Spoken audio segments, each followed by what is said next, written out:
રાજકોટની ઘટના બાદ સુરતના ફાયર વિભાગને બ્રહ્મજ્ઞાન થયું. ફાયર વિભાગ દ્વારા સતત બીજા દિવસે સીલિંગની કામગીરી યથાવત રાખવામાં આવી હતી. મોડી રાત્રે textile market, hospital, dental clinic, tuition classes, gym, hotel અને રેસ્ટોરન્ટ સીલ મારવામાં આવ્યું છે. ટેક્સટાઇલ માર્કેટમાં આવેલ રાધે માર્કેટની 411 દુકાનો સીલ કરવામાં આવી છે. તેની સાથે જ શ્રી ઓમ ટેક્સટાઇલ માર્કેટની 111 દુકાનોને સીલ કરવામાં આવી છે. ઉપરાંત હિરપનના ટેક્સટાઇલ માર્કેટની પણ 75 દુકાનોને સીલ કરવામાં આવ્યા છે. ત્યારે રાંદેર ઝોનમાં આવેલ રાજ પોઈન્ટમાં આવેલ દુકાનો અને 4 જેટલી ટ્યુશન ક્લાસીસ સહિત કુલ 50 જેટલી દુકાનોને સીલ કરવામાં આવ્યા છે. તમામ સ્થળોએ ફાયરની અપૂરતી સુવિધા હોવાને કારણે સીલ કરવામાં આવ્યું છે. સુરતમાં ઉનાળાની શરૂઆત સાથે જ આગના બનાવમાં પણ વધારો થઈ રહ્યો છે અને આગના બનાવ સાથે પાલિકાના ફાયર વિભાગે પણ ફાયર સેફ્ટી વિનાની મિલકત સામે કડક કામગીરી શરૂ કરી દીધી છે. પાલનકાની વારંવારની તાકીદ છતાં પણ ફાયર સેફ્ટીની સુવિધા ન ઊભી કરનાર શોપિંગ સેન્ટરની મિલકતો ને સીલ કરવામાં આવી છે અને આ ઉપરાંત આગામી દિવસોમાં ફાયર સેફ્ટી વિનાની અન્ય મિલકતો સામે પણ કાર્યવાહી કરવા માટે કવાયત શરૂ કરી દીધી છે. સુરતમાં 2019માં તક્ષશિલા દુર્ઘટના બાદ પાલિકાના ફાયર વિભાગે આક્રમક કામગીરી શરૂ કરી હતી. પાલિકાની આ કામગીરી છતાં પણ હજી સુધી અનેક મિલકતોમાં ફાયર સેફ્ટીની સુવિધા ઊભી કરવામાં ટાંટા થઈ રહ્યા છે. પાલિકાના ફાયર વિભાગ દ્વારા સમયાંતરે નોટિસ આપવાની કામગીરી હાથ ધરવામાં આવે છે. જોકે હાલમાં ઉનાળાની ગરમી શરૂ થતાં જ આગના બનાવ વધતા હવે પાલિકાના ફાયર વિભાગે કામગીરી હાથ ધરી છે અને આ ઉપરાંત આગામી દિવસોમાં ફાયર સેફ્ટી વિનાની અન્ય મિલકત સામે પણ કાર્યવાહી કરવા માટે ફાયર વિભાગે કવાયત શરૂ કરી છે.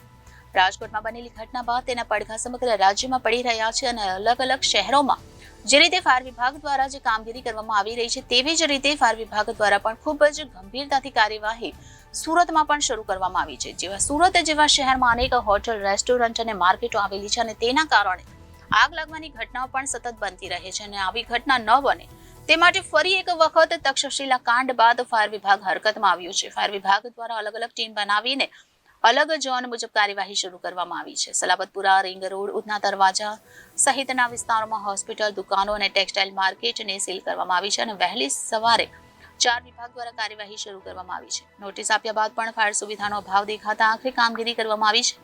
એનઓસી વગર કે ફાયર સુવિધા વગર ચાલતી માર્કેટોમાં જ્યારે આગ લાગી છે ત્યારે તે ખૂબ જ ભીષણ હોય છે અને તેના કારણે માર્કેટના વેપારીઓનો જીવ જોખમમાં મુકાય છે. પરંતુ અવારનવાર વેપારી તેમજ ગ્રાહકોને પણ જીવનું જોખમ રહેતું હોય છે. ત્યારે આ કામગીરીના પગલે રાજકોટની ઘટના બાદ સુરતના ફાયર વિભાગને પણ બ્રહ્મજ્ઞાન થયું. ફાયર વિભાગ દ્વારા સતત બીજા દિવસે સીલિંગની કામગીરી યથાવત રાખવામાં આવી છે. મોડી રાત્રે textile market, hospital, dental clinic, tuition classes, gym, hotel અને રેસ્ટોરન્ટમાં કામગીરી કરવામાં આવી હતી અને સીલ મારવામાં આવ્યું છે. ટેક્સટાઇલ માર્કેટમાં આવેલ રાધે માર્કેટની 411 દુકાનો સીલ કરવામાં આવી છે. તેની સાથે જ શ્રી ઓમ ટેક્સટાઇલ માર્કેટની 111 દુકાનોને સીલ કરવામાં આવ્યા છે અને ઉપરાંત હિરપનના ટેક્સટાઇલ માર્કેટની પણ 75 દુકાનોને સીલ કરવામાં આવ્યા છે. વરાછા ઝોન બીમાં ટર્નિંગ પોઈન્ટ કોમર્શિયલ કોમ્પ્લેક્સની 57 દુકાનો સીલ કરવામાં આવી છે. કતારગામ વિસ્તારમાં આવેલ B+B+2 નું જીમને પણ સીલ કરવામાં આવ્યા છે અને બેગમપુરામાં પણ એક જીમને સીલ કરવામાં આવ્યું છે. રાંદેર ઝોનમાં આવેલ રાજ પોઈન્ટમાં આવેલ દુકાનો અને 4 જેટલી ટ્યુશન ક્લાસીસો સહિત કુલ 50 જેટલી દુકાનોને સીલ કરવામાં આવ્યા છે અને આ તમામ સ્થળોએ ફાયરની અપૂરતી સુવિધા હોવાને કારણે સીલ કરવામાં આવ્યું છે. Reporter Arvind Rathod, Janadesh news, Surat.